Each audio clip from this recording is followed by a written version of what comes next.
नमस्कार, मैं हूं दीपक कुमार और आप देख रहे हैं एवीएन न्यूज चैनल। ले सबकी खबर, दे सबको खबर। आज हमारे स्टूडियो में सरफराज भाई आए हुए हैं।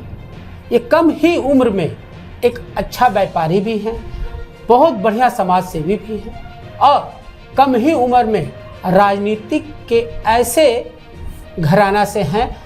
ये राजनीतिक इनके घर में कोई नहीं जानता, लेकिन ऐसा ये इन्होंने तानाबूना बनाया है राजनीतिक में कि झारखंड के कोई भी ऐसा व्यक्ति नहीं होगा जो इनको नहीं जानता। हाल फिलहाल में हम बता दें कि इनके घर पर विधानसभा अध्यक्ष आए थे और आज ये हमारे स्टूडियो में आए हैं। हम इनका बहुत बहुत स्वागत करते हैं हमारे स्टूडियो में और हम जानना चाहेंगे इनसे कई ऐसे पहलू पे बात करना चाहेंगे जिन्होंने ये कम उम्र में हासिल किया है। जी सरफराज जी, आपको हमारे चैनल में बहुत बहुत स्वागत है। और जैसा कि हम आपके विषय में जो जानकारी प्राप्त है कि आपने बहुत कम उम्र में एक बहुत बड़ा ओहदा हासिल किया है, चाहे वो बिजनेस में हो चाहे समाज सेवी में। समाज सेवा भी आप कब से समाज सेवा स्टार्ट किए हैं और बिजनेस में आपने इतना बड़ा मुकाम हासिल किया है? लोग भी कहते हैं, जो मेरे पास आपका जो डाटा है वो भी कह रहा है। और राजनीतिक में तो आप बड़े बड़े राजनीतिक के गुरु हैं, तो ये कैसे संभव हो सका? सबसे पहले आपके चैनल को बहुत बहुत शुक्रिया और धन्यवाद देते हैं आपको कि आपने मुझे इस स्टूडियो में बुलाया अपना परिचय देने के लिए और अपना जो भी कार्यकाल रहा उसके बारे में बोलने के लिए। और मैं जो भी इस चैनल के माध्यम से जो लोग देख रहे हैं मुझे, मैं उन सभी को जोहार, सलाम, आदाब और नमस्कार करता हूँ। एक्चुअली कोरोना के समय से ही हम सामाजिक में जुड़े थे और आप भी मेरे साथ उस समय जुड़े हुए थे सद्भावना मंच के द्वारा। उस समय पूरा लॉकडाउन लगा हुआ था हज़ारीबाग में और जगह जगह पे गंदगी सब फैली हुई थी और गंदगी को हम लोग हर जगह, झाड़ू हो, नाली का सफाई हो, ये सब कुछ काम हम लोग मिलजुल के किया करते थे। डर नहीं था, जरा सा भी डर नहीं था। हम लोग खुद अपने ऊपर रिस्क लेके और लोगों को, हजारीबाग शहर लोगों को बचाने का काम करते थे। बताएंगे कि जो व्यक्ति डरा नहीं, रिस्क नहीं, हम लोग रिस्क नहीं बोलेंगे, क्योंकि जो आदमी हिम्मत किया वो आज खड़ा है। जो थोड़ा सा भी लड़खड़ाया वो आदमी हम लोग को छोड़ के चला गया। सही बात है। लेकिन चूंकि जो हिम्मत आप लोगों ने दिखाया और जगह जगह खाना बांटना, कई तरह के लोग राहगीर, पता नहीं वो पॉजिटिव हैं कि नहीं है, लेकिन आप लोग ने चिंता नहीं किया, उसको भी बैठा के खाना खिलाया, पानी पिलाया। और शाम होते फिर आप लोग झाड़ू बाड़ू लेकर निकल जाते थे मेन रोड में। और मेन रोड उस टाइम बिल्कुल क्लीन, चूँकि मैक्सिमम दुकान बंद रहता था, गिना चुना हल्का फुल्का बाज़ार खुला और मेडिकल दुकान खुला। तो ये आपकी बहुत बड़ी उपलब्धि है। और क्या काम किया आपने?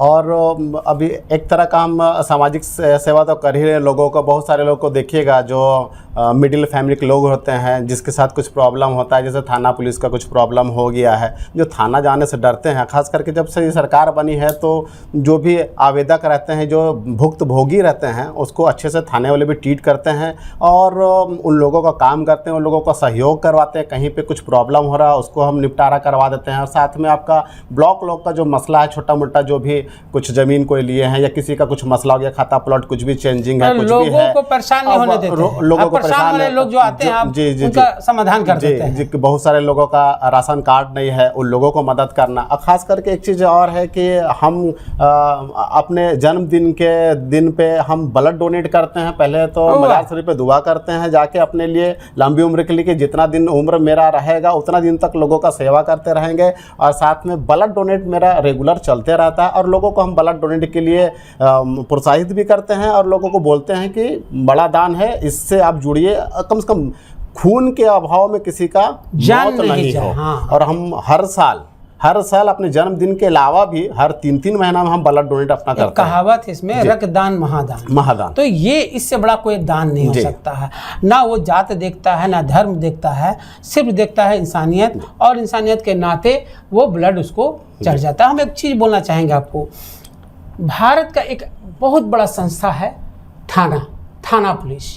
ये संस्था ही मानिए इसको, और हर आदमी को वहाँ से अटैच रहना चाहिए, जानकारी लेते रहना चाहिए, जानकारी देते रहना चाहिए। चूँकि इसलिए कि आप भारत के किसी भी कोने में किसी भी तरह का बात होता है, आपके साथ कोई घटना होता है, तो आप सीधे कहाँ जाते हैं?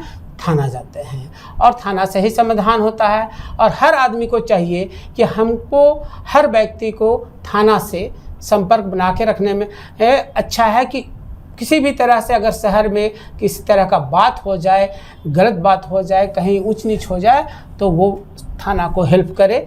और इसलिए थाना से लोग कई लोग जानकारी के अभाव में थाना से दूर रहते हैं, कटे रहते। उन्हें लगता है कि थाना में जाएंगे तो शायद पकड़ लेगा, थाना में जाएंगे तो लगता है पैसा मांगेगा, थाना में जाएंगे तो पता नहीं मेरा सुनेगा कि नहीं सुनेगा। लेकिन ऐसा नहीं है।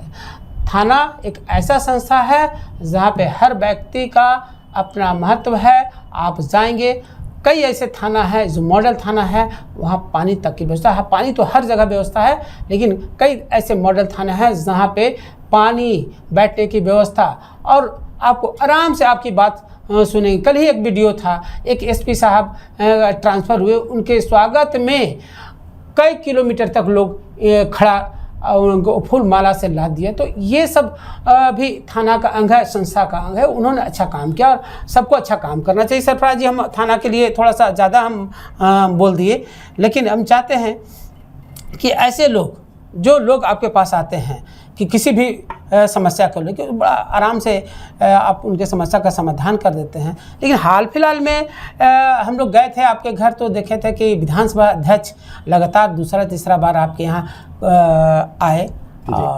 हजारीबाग जब आते, सुनते हैं कि हजारीबाग जब आते हैं तो आपके घर में आते हैं, ऐसा क्या कारण रहा है? जी, एक्चुअली कोरोना के समय से ही मुझे बहुत मानते हैं और उसी समय से उनसे मेरा जान पहचान हुआ है, और एक समझिए कि एक छोटा बेटा का तरह मुझे मानते हैं। और जब भी वो हजारीबाग आते हैं, मेरे घर आ जाते हैं। जी, तो सुनने को मिला है लोगों से बहुत सारे चीज़ हैं कि उनसे कुछ कुछ सीखने को भी मिलता है। अभी हम राजनीतिक में भी जुड़ गए हैं। अभी झारखंड मुक्ति मोर्चा का मैं जिला मीडिया सेल्स सदस्य भी हूँ और नगर संयोजक मंडली का मुख्य सदस्य भी हूँ। तो उनसे कुछ कुछ जानकारी लेते हैं। बहुत अनुभव वाले हैं, 4 बार विधायक रह चुके हैं, और अभी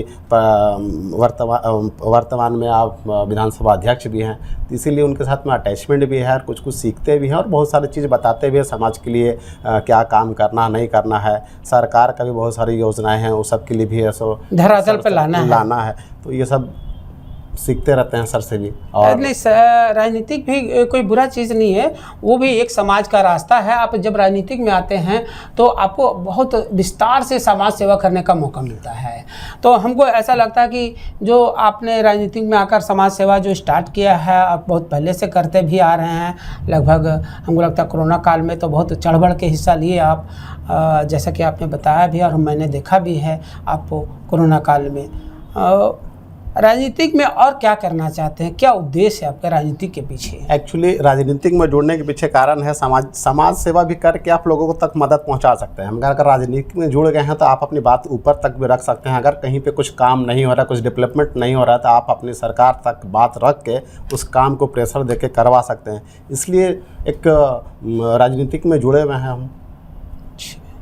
और लोगों से क्या कहना चाहेंगे, जैसे आज आप आए यहाँ पे, तो और लोग से आप कुछ अपील करना चाहेंगे जो कि समाज में जुट कर के सामाजिक काम करे, बुरे लोगों से दूर रहें, नशा से दूर रहें? जी। हमारा एक कार्यक्रम अभी मतलब बहुत जल्द हम लोग स्टार्ट करेंगे। आज अंतर्राष्ट्रीय नशा मुक्त दिवस है, तो इस अवसर पे हम चाहेंगे कि आप समाज के कुछ लोगों से अपील करें कि नशा में लोग पढ़ करके अपना घर बार, जमा पूंजी, इज्जत शोहरत सब गंवा देता है। तो हम चाहेंगे कि आप भी अपील करें ताकि लोग इस अपील से जो आपके फॉलोअर हैं कुछ समझ सके और आपको फॉलो कर सके। मैं हजारीबाग के पूरे तमाम जनता जो अच्छे हैं, और हम लोग हमेशा बढ़ चढ़ के हर चीज़ में हिस्सा लेते हैं कि हमारा हजारीबाग शांत रहे। बट अभी के जो नए जनरेशन वाले हैं वो नशा के पीछे इतना लुप्त हो चुके हैं कि वो अपने घर को डैमेज कर रहे हैं, अगल बगल लोगों को डैमेज कर रहे हैं, चलती हुई महिलाओं का चैन छीन रहे हैं नशा के कारण। तो हम चाहेंगे कि इस पर सिर्फ हम नहीं और मीडिया वाला नहीं और प्रशासन नहीं, सब लोगों को आना होगा, इसके खिलाफ में लड़ना होगा, उन लोगों को रोकना होगा कम्प्लीटली कि। और साथ में आपका आज सदर थाना में इसके लिए खास एक मीटिंग रखी गई है नशा पे तमाम हज़ारीबाग की जनता जो मुझे देख रहे हैं, सुन रहे हैं, आज 3 बजे सदर थाना में पहुँचें और समझें और अपनी अपनी योगदान दें कि कैसे हज़ारीबाग को नशा मुक्त बनाया जाए। जो 10 साल 12 साल के लड़के जो पढ़ने वाले उम्र हैं वो लोग अभी नशा में मुक्त हो चुके हैं। देखिएगा कि जो उससे क्राइम बढ़ रहा है, क्राइम बढ़ रहा है। रात में निकलने में आपको डर लगेगा, झील घूमने में डर लगेगा, कब महिलाओं लोग के साथ में क्या, कभी किसी का गला का चैन छीन जा रहा है, कोई बैंक से महिला निकल रही है वहाँ से उसका पैसा छीना जा रहा है, मोबाइल छीना जा रहा है, सिर्फ नशा के चलते उसको वहाँ से उपलब्ध नहीं हो पा रहा है, जिसके कारण ये सब क्राइम बढ़ रहा है। तो हम लोग को इस पुलिस को भी मदद करना चाहिए। एक अच्छे व्यक्ति होने के नाते हम लोग को क्राइम जो हो रहा है, जो गंदगी फैल रहा है, उस पर हम लोग को कंट्रोल करना चाहिए। एक अच्छे भारतीय, एक अच्छे हज़ारीबाग का निवासी कहलाएंगे हम लोग। आज अंतर्राष्ट्रीय नशा मुक्त दिवस है, तो आप सब भी हमारे चैनल के माध्यम से लोगों से अपील करें और नशा से दूरी बनाएं। अगर आपके आसपास कोई व्यक्ति नशा में लीन है या नशा का कारोबार करता है तो जिला प्रशासन को आप इसकी सूचना एकदम डायरेक्ट दें। कई ऐसे नंबर भी उपलब्ध हैं जिस पर आप अपनी बात रख सकते हैं और आपकी बात को सुरक्षित रखा जाएगा, क्योंकि आपको ये सूचना देने पर समाज के प्रति आपकी जागरूकता देखने को मिलेगा। जी।